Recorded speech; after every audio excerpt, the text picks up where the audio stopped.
अब लेते हैं आपकी जिज्ञासाओं से पूर्व जो मुझे चाहिए वो ये है कि कुछ बुनियादी वेदांत के सूत्र मैं आपके लिए आज प्रस्तुत करना चाहती हूँ। थोड़ा चिंतन अच्छा होगा आपका।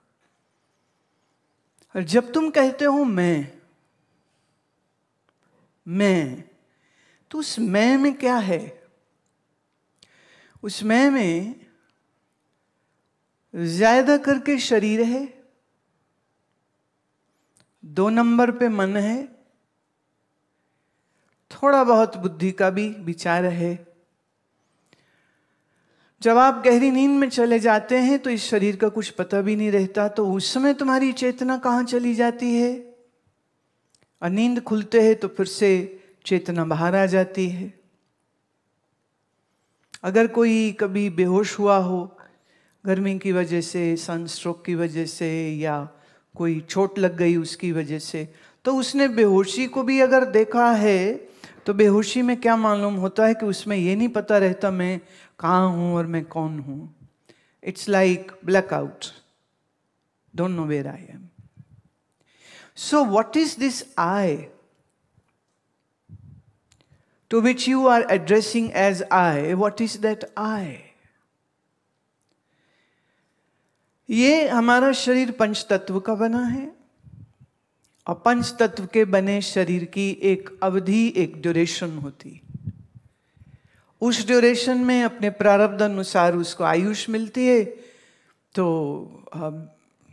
कब मृत्यु होगी ये तो उसकी प्रारब्ध पर डिपेंड करता है।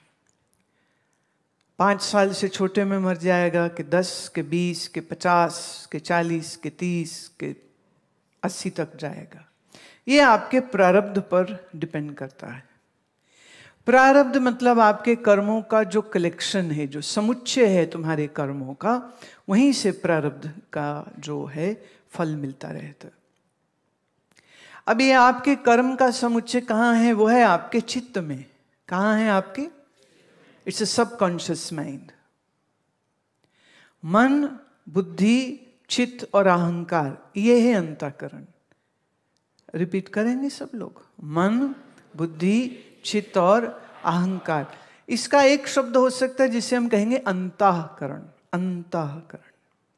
अब ये अंतः माने भीतर, करण मतलब जिसके द्वारा काम किया जाए। जैसे हम आंख के जरिए देखते हैं तो आंख क्या हो गई? करण। कान से सुनते हैं तो कान हो गया सुनने के लिए करण। ऐसे बाहर संसार को जानने के लिए हम जिस मीडियम को यूज करते हैं वो है तो अंदर, इसलिए अंतः, पर कनेक्ट करता हमें बाहर से तो हो गया करण। राइट। अब इस अंतःकरण को एक जल भरे मटके की तरह देखो। Just understand the example first. एक मटका जिसमें जल भरा है वो हम खुले आकाश के नीचे जमीन पे रखते हैं। आकाश में चंद्रमा है, तो अब क्या होगा? उस चंद्रमा का प्रतिबिंब, रिफ्लेक्शन, इस एक मटके में आएगा। राइट। अब कितने बार मैंने ये बोला ना, परमात्मा तुम्हारे भीतर, परमात्मा तुम्हारे भीतर, पर कैसे? तब इसी को एक डायग्राम, एक पिक्चर स्लाइड के जरिए आप समझेंगे। Please see on the screen. क्या दिख रहा आपको?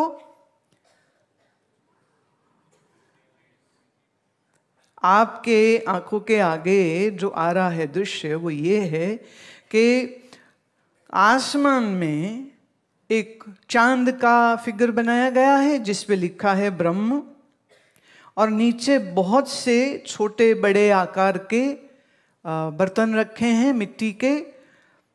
और आप अगर देखेंगे कि सब मटकों के अंदर पानी में चंद्रमा का रिफ्लेक्शन पड़ रहा है। Can you see that? Yes.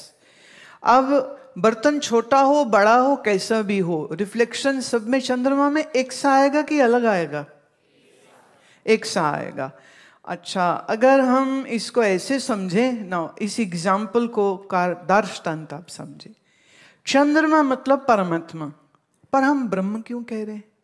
ब्रह्म हम इसलिए कह रहे हैं, ब्रह्म मतलब बड़ा, व्यापक, और जो व्यापक है वो आनंद है, जो आनंद है वही चेतन है, जो चेतन है वही सत्य है।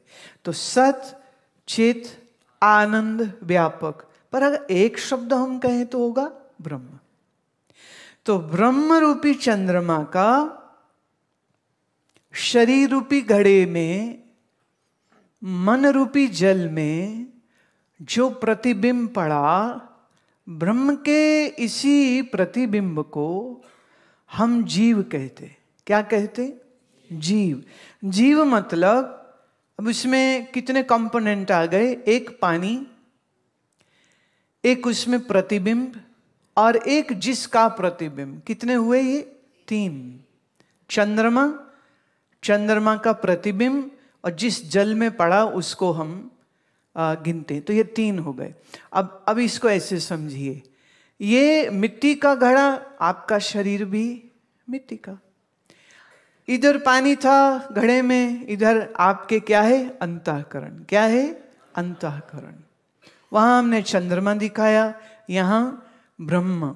ब्रह्म का प्रतिबिंब जो अंतःकरण में पड़ा, तो अंतःकरण plus reflection plus Brahma is equal to जीव। Got it? नेक्स्ट स्लाइड जरा देंगे मुझे। जब हम प्रतिबिंब बोलते हैं तो प्रतिबिंब के 3 धर्म होते हैं। एक, बिंब और प्रतिबिंब दोनों अलग होते हैं। अब ये जो इमेज है, एक लड़की अपने आप को शीशे में देख रही है, तो हम ये कह सकते हैं ना, ये 2 लड़कियां हो गई। या हम ये कहेंगे कि एक बिंब है और एक प्रतिबिंब है। प्रतिबिंब का एक गुण और होता है कि वो शीशे में ही दिखेगा।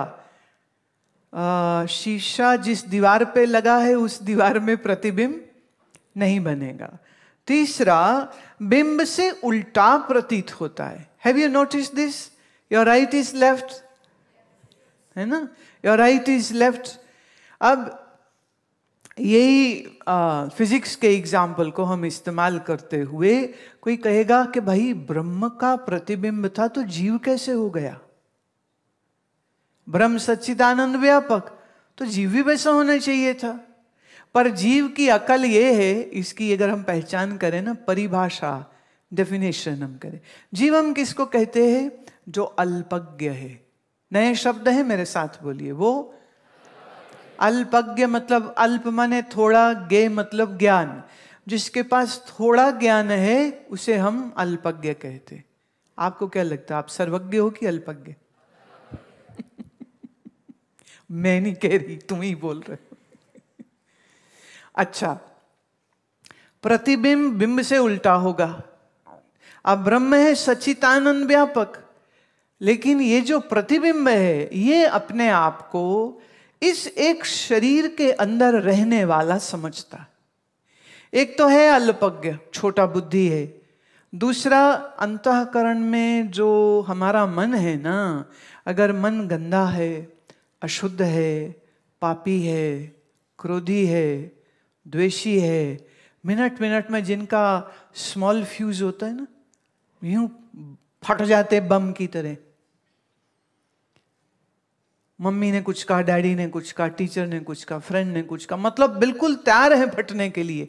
वो सुतली वाला बम होता है ना, कई बार वो फूटते नहीं है पर फुर फुर फुर फुर करता रहता है। अल्लाह आपको लगता चलेगा नहीं, एंड देन सडनली बम। तो आपका मन उस सुतली बम जैसा है, अंदर अंदर गुस्सा गुस्सा गुस्सा गुस्सा। और फिर किसी ने कहा, क्या कर रही हो? तुझे क्या, तुम्हें क्या मतलब? अरे व्हाट हैपेंड? फिर बाद में थोड़ी देर में, oh I am sorry, I was upset, teacher said something, I failed in exam, और दिस हैपेंड, और माय कजन के साथ फिल्म देखने जाना था, वो कजन धोखा दे गया, वो अकेले चले गए, हमें लेके नहीं गए, या वॉट एवर रीजन।